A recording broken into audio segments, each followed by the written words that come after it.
pastor of Wilson Federated Church in Williston.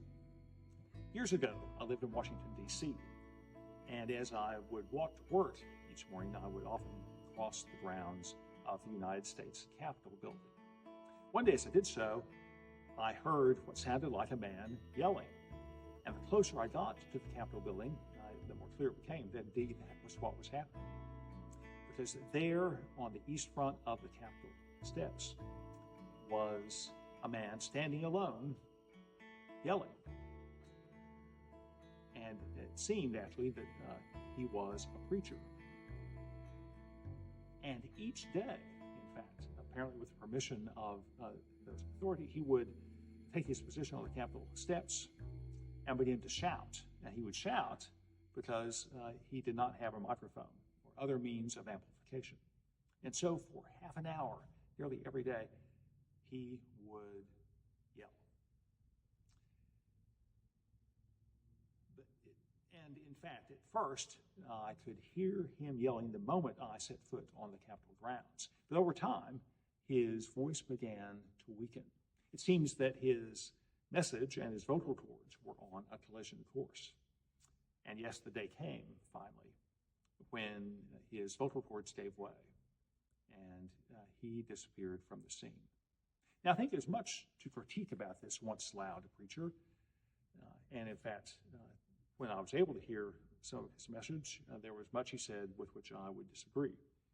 But I think the more important thing is this: that preacher seemed to believe that he could do it alone.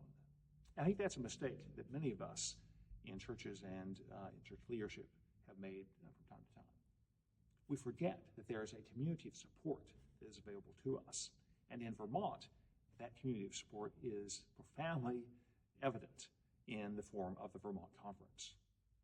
And the Vermont Conference provides support in a myriad of ways. I think of the Tuesday morning clergy calls via Zoom and the clergy convocation each October. In both those settings, clergy have a chance to support one another, to encourage one another, to brainstorm with one another. And then there's the Hope Fund. I serve on the Hope Fund Discernment Committee. And in that capacity, I've seen ways in which grants awarded by the Vermont Conference have unleashed the creativity of congregations and helped congregations translate great ideas into meaningful ministry initiatives. There is so much to be gained from that kind of community of support that amplifies ministries of congregations across the state. And so I hope that we will take this chance to amplify the work of the Vermont Conference by way of a gift to the friends of the Vermont Conference today.